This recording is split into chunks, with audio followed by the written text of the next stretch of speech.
Kira stood in the shadows of the crystal towers, watching the other Zephyrians dance through the sky. Their wings caught the light from the twin suns, making them look like living jewels. They moved so gracefully, so perfectly. Everything about them was small and delicate, just the way their people liked it. She looked down at her own hands. They were twice the size of any other Zephyrian's hands.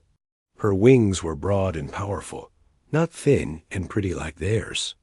At 9 feet tall, she towered over everyone else. The other Zephyrians had to look up to see her face, and when they did, they always looked afraid or disgusted. "Monster," they whispered when they thought she couldn't hear. "Freak," throwback to the old days. Kira had heard these words her whole life. Even her own parents had used them. The day she turned 18, they told her to leave their home. "You bring shame to our family," her mother had said, not even looking at her. "Find somewhere else to live." That was 5 years ago. Now Kira worked in the deep tunnels under the city, fixing the waste systems that kept their beautiful world clean. It was dirty, hard work that no other Zephyrian wanted to do. But Kira was strong enough to move the heavy machines and tall enough to reach the high pipes. Her size, which made her an outcast above ground, made her useful down here. She worked alone most days. The tunnels were quiet, except for the hum of machinery and the sound of flowing water. Sometimes she would see other workers, but they never talked to her. They would nod politely and hurry past, avoiding her eyes. Kira had learned not to hope for friendship or love. No Zephyrian male would ever choose her as a mate. She was too big, too different. She would spend her life alone, watching others find happiness while she remained in the shadows. On this particular morning, Kira was fixing a broken pump when the alarm started ringing. The sound echoed through the tunnels, loud and urgent. She dropped her tools and flew quickly to the main control room. The screens showed a problem in the upper city. One of the main waste processors was failing. If it broke completely, poisonous gases would leak into the diplomatic chambers where important meetings were held. Kira could see dozens of small Zephyrian workers flying around the broken machine, but none of them were strong enough to fix it. "We need someone bigger," one of the supervisors was saying into his radio. "The main coupling is stuck. None of our people can move it." Kira stepped forward. "I can do it." The supervisor looked at her with surprise. He had forgotten she was there. Most people forgot about her until they needed something heavy lifted or something high reached. "Are you sure?" he asked. "It's very important. The humans are meeting with our council today. If the chambers fill with poison gas... I can fix it," Kira said simply. She flew up through the tunnels, her powerful wings carrying her quickly to the upper levels. When she reached the diplomatic chambers, she saw the broken processor. It was huge, with pipes and valves everywhere. Green gas was already starting to leak from one of the joints. The human delegation was standing nearby, watching the Zephyrian workers struggle with the machine. Kira had never seen humans before. They looked strange without wings, walking on 2 legs instead of flying. But they seemed calm, not panicked like the Zephyrians. One of the humans, a man with brown hair and kind eyes, noticed her approaching. While the other Zephyrians moved away from her size, he stepped closer. "Are you here to help?" he asked. Kira nodded. She flew to the broken coupling and wrapped her large hands around it. The metal was hot and slippery, but she held tight and twisted. Her muscles strained, but slowly the coupling began to turn. The other workers had been too small and weak to move it, but Kira's size gave her the strength she needed. With a loud clang, the coupling came free. She quickly attached the new part and tightened it down. The green gas stopped leaking immediately.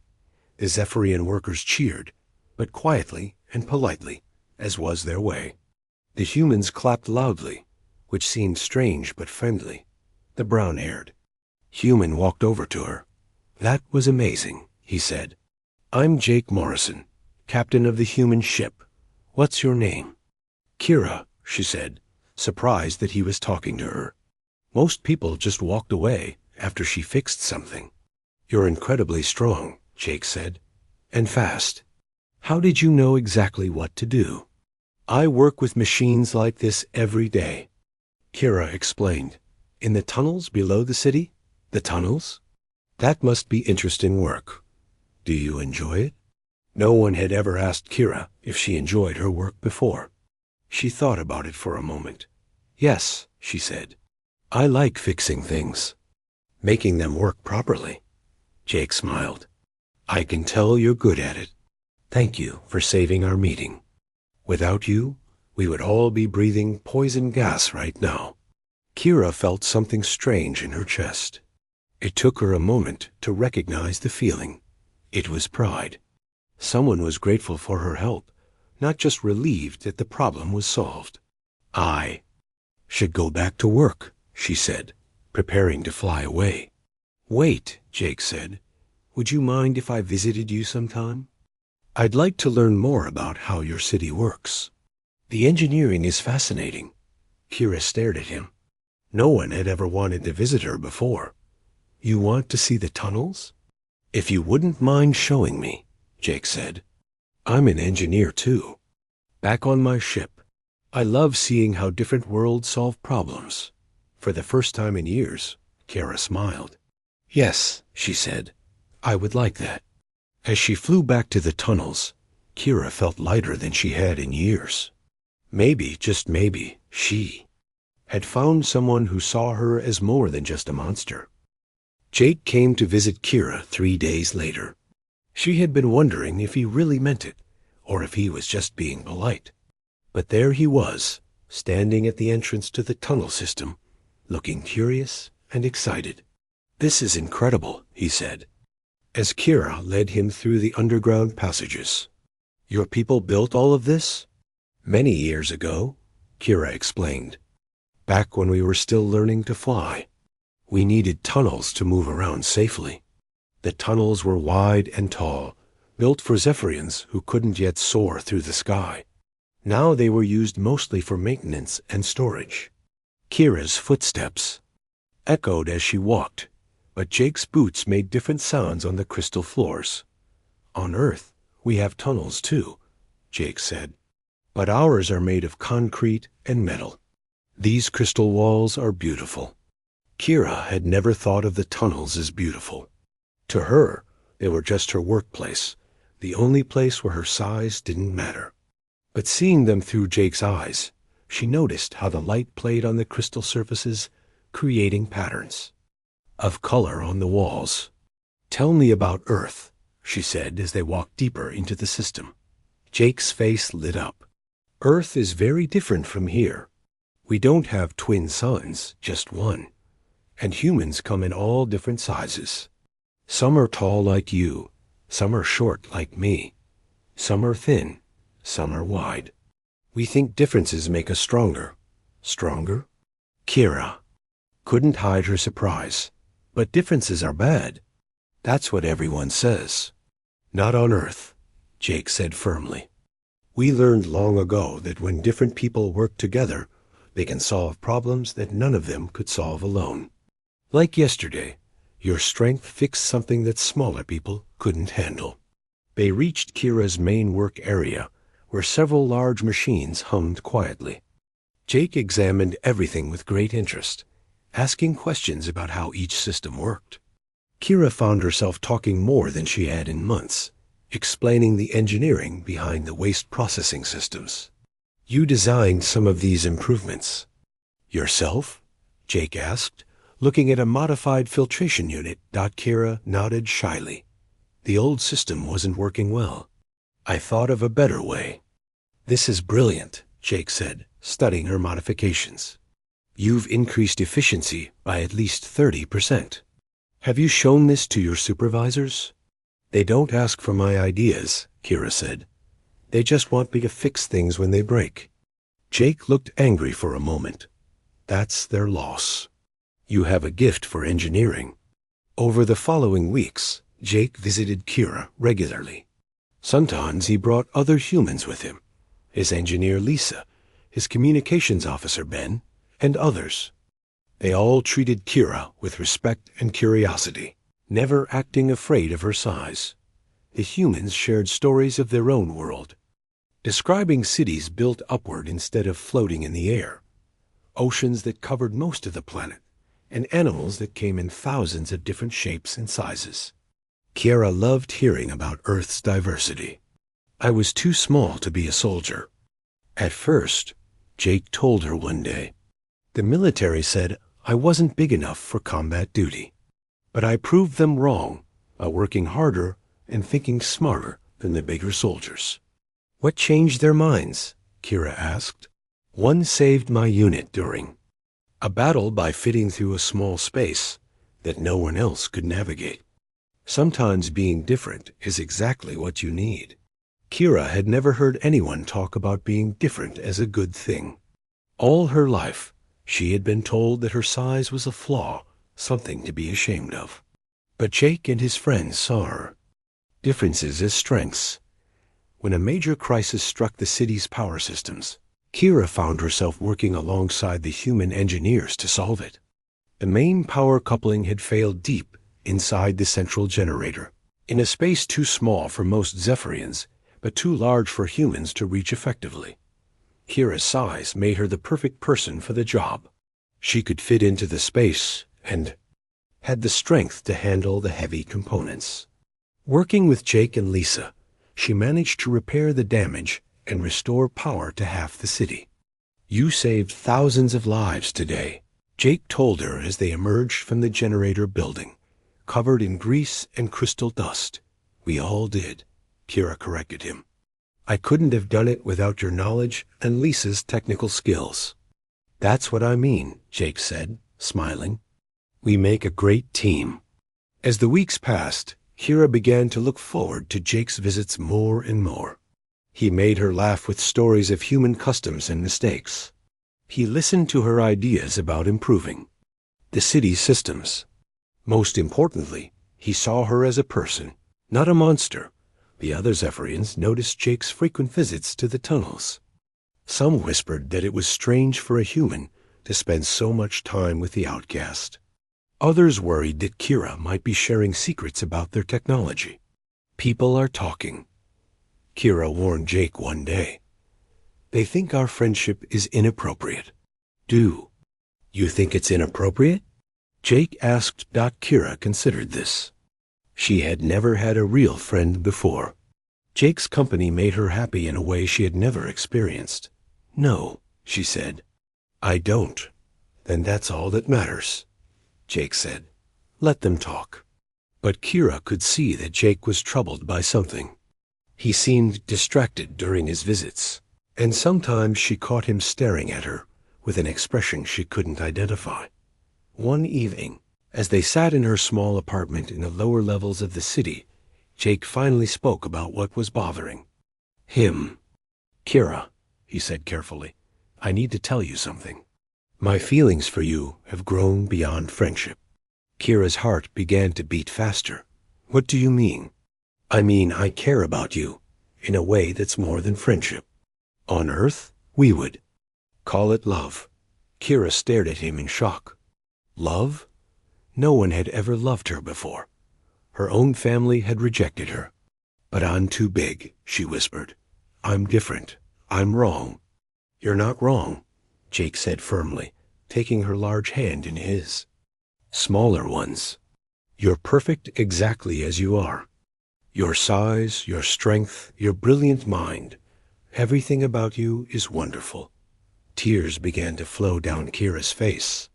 For the first time in her life, someone saw her as beautiful instead of monstrous. "I love you too," she whispered, "but even." As happiness filled her heart, Kira knew that their love would face challenges. Humans and Zephyrians had never been in love before. Both their peoples would be against it. Still, as Jake held her hand and looked into her eyes with love instead of fear, Kira dared to hope that maybe, just maybe, love could overcome the differences that divided their worlds. The news spread like fire through Crystal. Within days, everyone in the Zephyrian city knew that the Outcast giant was involved with the human captain. The whispers followed Kira wherever she went, growing louder and more cruel each day. "Disgusting," she heard one Zephyrian say to another. "First she shamas us with her size. Now she brings aliens into our private spaces." "It's not natural," another replied. "Humans and Zephyrians should never mix. She's polluting our bloodline." Kira tried to ignore the words, but they hurt more than usual. Before Jake, she had been lonely, but accepted her place as an outcast. Now that she had tasted happiness and love, the cruelty of her people felt sharper. Jake faced similar problems with his own crew. His second-in-command, Commander Lisa Park, pulled him aside after a diplomatic meeting. "Jake, you need to be careful," she said quietly. "Command is asking questions about your frequent trips to the lower city. They're worried about security." "Breaches? There are no security breaches," Jake said firmly. Kira would never betray anyone's trust. "I believe you," Lisa said, "but others don't. They see a human officer spending time with an alien, and they think the worst. You need to consider your career." But Jake couldn't stop seeing Kira. Their love had grown stronger each day, and the thought of being apart from her was unbearable. They began meeting in secret, finding hidden places in the tunnel system where they could be alone. "I wish we could fly together above the city," Kira said one evening as they sat in a small maintenance chamber lit only by the glow of crystal walls. "Someday we will," Jake promised, holding her close. "When people accept that love doesn't follow rules about species or size." Their secret meetings couldn't stay hidden forever. A Zephyrian maintenance worker discovered them together and reported to the council immediately. Within hours, Kira was summoned to appear before the High Council of Elders. The council chamber was a vast space at the top of the tallest crystal tower. 12 ancient Zephyrians sat in a circle, their wings folded and their faces stern. Kira stood in the center, feeling smaller than ever despite her great size. "Kira, daughter of Vel," the chief elder spoke, his voice echoing in the chamber. "You have been accused of bringing shame to our people through inappropriate contact with an alien species. How do you answer?" "I have done nothing wrong," Kira said, trying to keep her voice steady. "I have fallen in love with someone who treats me with kindness and respect." "Love?" Another elder spat. "This is not love. This is contamination. You have allowed an alien to corrupt your mind and body. You have betrayed the purity of our bloodline." "Jake has never corrupted anything," Kira said angrily. "He has shown me more kindness than anyone in this city ever has. He sees me as a person, not a monster." "You are what you are," the chief elder said coldly. "A genetic mistake that we have tolerated out of mercy. But we will not tolerate you spreading your corruption to other species. You will end this relationship immediately and submit to genetic counseling to prevent future contamination." Kira lifted her chin proudly. "No," the council gasped. No one ever refused a direct order from the elders. "No?" the chief elder repeated, his voice dangerous. "I will not end my relationship with Jake," Kira said. "And I will not submit to any counseling. I have done nothing wrong, except find someone who loves me." The elders whispered among themselves for several minutes. Finally, the chief elder stood. "Then you leave us no choice. Kira, daughter of Vel, you are hereby banished from all Zephyrian territories. You have 24 hours to leave our world. If you return, you will be arrested and imprisoned." Kira felt her world crashing down around her. Banished, she was truly alone now, cut off from the only home she had ever known. Meanwhile, Jake was facing his own tribunal aboard the human ship. Captain Rodriguez, his superior officer, had arrived from Earth to investigate the situation. "Captain Morrison," Rodriguez said, his voice formal and cold. "You are charged with compromising diplomatic relations, fraternizing with an alien species, and disobeying direct orders to maintain professional distance. How do you plead?" "I plead that I fell in love with an amazing person who happens to be from another species," Jake said defiantly. "I regret nothing." "Your feelings are irrelevant," Rodriguez replied. "You have endangered human Zephyrian relations and violated protocol.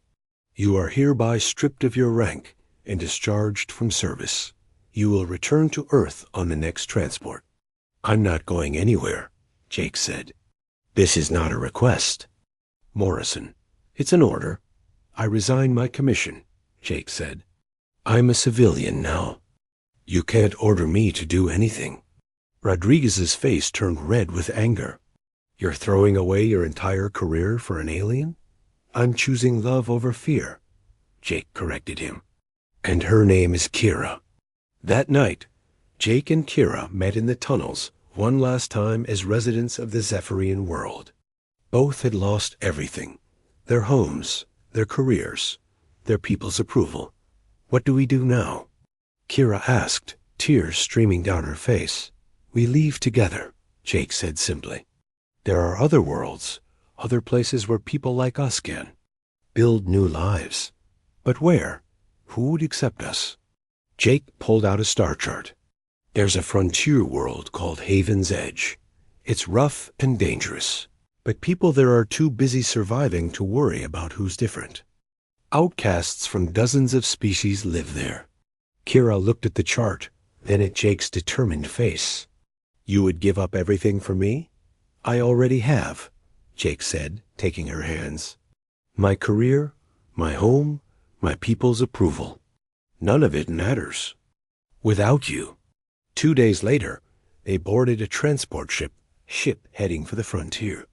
As their ship lifted off from the Zephyrian world, Kira watched the crystal cities grow smaller below them. She felt sadness for the home she was leaving, but also excitement for the future she was building with Jake. "Are you afraid?" Jake asked. As they sat together in the cramped passenger compartment, Kira considered the question. She was flying into the unknown with no money, no friends, and no guarantees. But she was flying with someone who loved her completely. "No," she said, squeezing his hand. "For the first time in my life, I'm not afraid." Behind them, the Zephyrian world disappeared into the darkness of space. Ahead lay Haven's Edge and the chance to build a life where being different was not a curse, but simply another way of being human. Or in Kira's case, another way of being herself. Haven's Edge was nothing like the beautiful crystal cities of Kira's homeworld. The planet was rough and wild, with red dirt, sharp rocks, and storms that could kill anyone caught outside. But it was also free. Nobody asked questions about where you came from or why you were different. Jake and Kira built a small house on the edge of the main settlement. It was simple but strong, designed to handle both human needs and Kira's larger size. Jake worked as an engineer for the mining companies, while Kira used her strength to help build new structures around the colony. For 3 years, they were happy. They had each other, meaningful work, and a community that accepted them. But there was one sadness that grew larger each day. They wanted children, but humans and Zephyrians could not have babies together. Their love was complete, but their family would end with them. "I see the way you look at the human children playing," Kira said one evening as they sat on their porch watching the sunset. "I wish I could give you a family." "You are my family," Jake said, holding her hand. "You're enough for me." But Kira could see the sadness in his eyes when families with children walked by. She felt the same sadness. They had so much love to give, but no way to pass it on. Everything changed when Dr. Lisa Park arrived on Haven's Edge. She came on a supply ship, carrying only a small bag and looking tired and worried. Jake recognized her immediately. "Lisa? What are you doing here? Lisa looked around nervously. I had to leave Earth. My research got me in trouble with the authorities. I heard this was a place where people could start over. Lisa had been one of Earth's top genetic scientists before her controversial experiments got her expelled from the scientific community. She had tried to prove that different species could share genetic material if the right techniques were used. The council said my work was too dangerous, Lisa explained as she sat in Jake and Kira's small living room. They said mixing genes from different species was playing God, but I know it can work. When Lisa learned about Jake and Kira's situation, her eyes lit up with scientific excitement. You two want children? It's impossible, Kira said sadly. Humans and Zephyrians are too different. Nothing is impossible, Lisa said firmly. It would be difficult and dangerous, but I think I could create a hybrid embryo using both your genetic material. The baby would be part human and part Zephyrian. Jake and Kira looked at each other with hope and fear. Has this ever been done? Before? Jake asked. Not with species this different, Lisa admitted. But your size gives us an advantage, Kira. A normal Zephyrian female couldn't carry a hybrid child. She's too small and delicate. But you're strong enough to handle the physical demands. The procedure would require months of preparation. Lisa had to build a laboratory in their basement, using equipment salvaged from abandoned mining sites. She worked day and night, preparing the genetic materials and designing the process. The human DNA will want to develop one way, Lisa explained. The Zephyrian DNA will want to develop another way. I need to find a balance that lets both work together instead of fighting each other. The first attempts failed. The genetic material would not combine properly, or it would start to develop and then stop. Lisa tried different approaches, adjusting the process each time. Maybe it really is impossible, Kira said after the fifth failure. No, Lisa said determinedly. I just need to understand your unique genetics better. Kira, your size differences aren't just random. They represent older Zephyrian genes that have been suppressed in your population. Those older genes might be more compatible with human DNA. Lisa was right. When she used Kira's unique genetic markers, the combination finally worked. The hybrid embryo began to develop properly, showing characteristics of both species. It's working, Lisa whispered, staring at her instruments. The embryo is stable and growing. The pregnancy was unlike anything ever recorded. Kira's body had to adapt to nurture a being that was completely new. Her Zephyrian metabolism had to provide for human brain development, while her human-compatible systems had to support Zephyrian wing formation. Jake never left her side during the difficult months. When Kira was too tired to eat, he fed her by hand. When the growing baby made it hard for her to fly, he built ramps and platforms so she could move around their house easily. Are you sorry we tried this? Kira asked during a particularly difficult week when the baby's movements made her feel sick and exhausted. Never, Jake said, gently rubbing her swollen belly. This is our miracle. Our proof that love can create something completely new. News of the experimental pregnancy spread beyond Haven's Edge. Scientists throughout the galaxy were fascinated by the attempt to create the first known human Zephyrian hybrid. But not everyone was supportive. Religious groups from multiple species called the pregnancy an abomination. Some said Jake and Kira were trying to play God by creating a new form of life. Others worried that hybrid children would somehow contaminate the purity of existing species. Bounty hunters began arriving on Haven's Edge, hired by extremist groups who wanted to stop the birth. The colonists rallied around Jake and Kira, forming protective patrols around their house. You saved my life when the mine collapsed, one settler told Jake. Now I'll help save yours. You fixed our water system when nobody else could, another said to Kira. You're family to us now. As Kira entered her final month of pregnancy, the challenges grew more intense.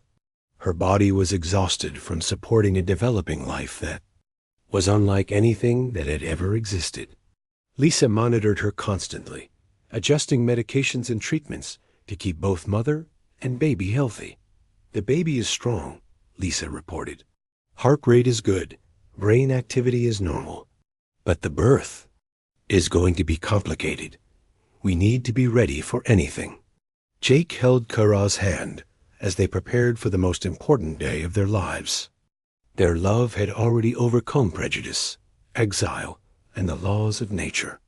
Soon they would discover if it could create new life itself. "Whatever happens," Kira told Jake, "I want you to know that loving you has been the greatest adventure of my life." "The adventure is just beginning," Jake replied, kissing her forehead. "Tomorrow we become parents to something the galaxy has never seen before." Outside their window, the red sun of Haven's Edge was setting, painting the sky in shades of hope and possibility. The contractions started just before dawn. Kira had been restless all night, pacing around their small house while Jake watched her with worried eyes. When the pain began, they both knew their long wait was finally over. "It's time," Lisa said, checking her instruments. "The baby is ready to be born." But as the labor progressed, complications arose that Lisa had feared but hoped to avoid. The baby was caught between two different genetic blueprints, her human side wanting to be born one way and her Zephyrian side demanding another. Her wings are too large for a normal human birth, Lisa said, sweat beading on her forehead as she worked. But her body is too compact for a typical Zephyrian delivery.